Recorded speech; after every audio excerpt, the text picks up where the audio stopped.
Bismillahirrahmanirrahim. Dear students, good morning and welcome to online class of English, and I'm your tutor Fozia. And dear students, today I'm going to teach you English for class 8, and today I'll teach you lesson number 5, that is the poem The Dawn's Awake. Dear students, it's our first lecture and today we are going to start page number 46. But before starting reading from the book, I want to discuss some important point about the poem The Dawn's Awake. Dear students, this poem is written by Otto Leland Bohannon. And dear students, in this poem, the poet Otto used some important terms in this poem. You can say that figure of speech that poet used in this poem to make its poetry effective. And here's the first term that the poet used in this poem is simile. What is simile? Simile, you can see the definition, short definition that I have written on the board for you. To compare two things with the help of like and as. सिम्बलीज में to चीज़ों को, two things को का मुवाजना किया जाता है, compare किया जाता है लाइक और एज के वर्ड से. Let me give you example to make it more clear. He fought like a lion in the battle field. वो मैदान जंग में शेर की तरह लड़ा, राइट. या you can say that he wander lonely as a cloud. ठीक है, वो बादल की तरह तन्हा घूमा. अब ये टू चीज़ों को कंपेयर किया जा रहा है लाइक और एज की मदद से, right dear student. And poet use this term in his poem. And next figure of speech that poet use in his poem is metaphor. And what is metaphor? To say one thing is the other direct, right. One thing, to say one thing is the other direct, जिसमें आप दूसरी चीज़ को direct describe करते हैं. Let me give the example to make it clear. He is the lion in the battle field. वो मैदान जंग में शेर था, right. Dear student, next figure of speech that the poet use in his poem is personification. And now what is personification? When human qualities given to non-living thing is called personification. कि जब आप human qualities को non living things को देते हैं तो वो आपकी पर्सोनिफिकेशन कहलाती है, right. Late me give the example. जैसे अगर मैं कहूँ कि मून इज़ लाफिंग, ठीक है. अब मून इज़ लाफिंग. अब लाफिंग क्वालिटी किसकी है? ह्यूमन की है. इंसान की क्वालिटी है कि वो लाफ करता है.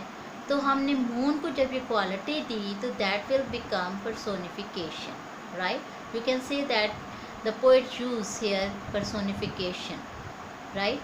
अगर पे मैं एक और एग्जांपल दूँ कि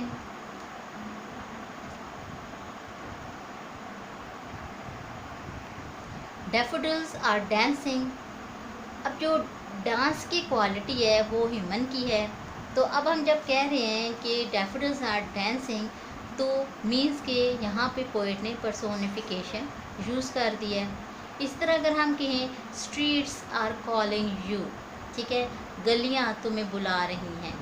तो अब ये स्ट्रीट्स आर कॉलिंग यू इस पर्सोनिफिकेशन, ठीक है, पोएट ने यूज़ किया क्योंकि कॉलिंग जो है वो ह्यूमन क्वालिटीज़ है.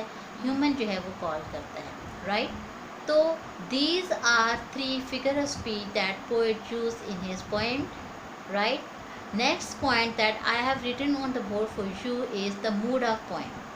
डियर स्टूडेंट्स, जो भी पोएम होती है उसका मूड ज़रूर होता है.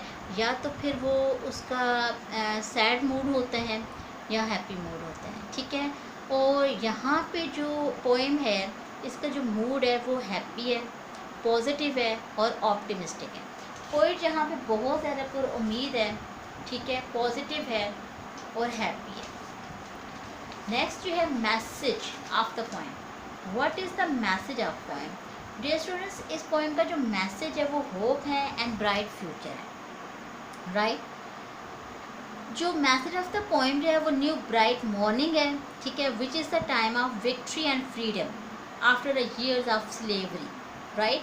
कि ये जो इसका मैसेज है ये फ़तह का मैसेज है, फ्रीडम का मैसेज है, जो काफ़ी अरसे की ग़ुलामी के बाद उन्हें नसीब होती है, और it is giving a message of hope and bright future. ठीक है, तो इसका जो मैसेज है ये आपको होप का और ब्राइट फ्यूचर का मैसेज देता है।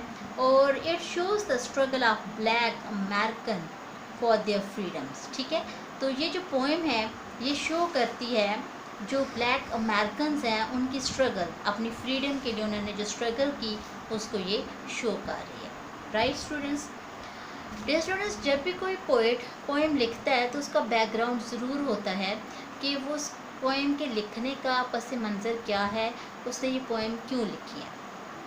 तो डियर स्टूडेंट्स, इसमें मैंने आपके लिए कुछ लिखा है, थोड़ा सा इसको आप देख लें कि poet reminds readers of the hardship that African Americans had experienced in the past. Right, कि जो अफ्रीकन अमेरिकन्स हैं इन्होंने बहुत ज़्यादा ग़ुलामी की ज़िंदगी बसर की, बहुत ज़्यादा मुश्किलात तकलीफ़ बर्दाश्त की, और बहुत ही उनका बैड एक्सपीरियंस रहा माजी का। तो he says that after a long period of slavery and hardships, finally everyone will be able to fully enjoy the nice day।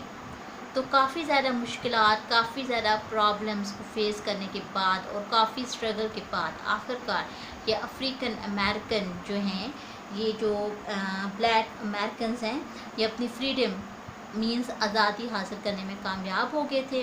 तो इससे पोइट ने ये पोएम लिखी कि finally everyone will be able to fully enjoy the nice day. तो इससे poet ने ये पोएम लिखी कि हर जो शख्स जो था वो एक नया सूरज उसने तुलू होता हुआ देखा है, एक आज़ादी का सूरज उसने देखा। तो पोइट ने ये पोएम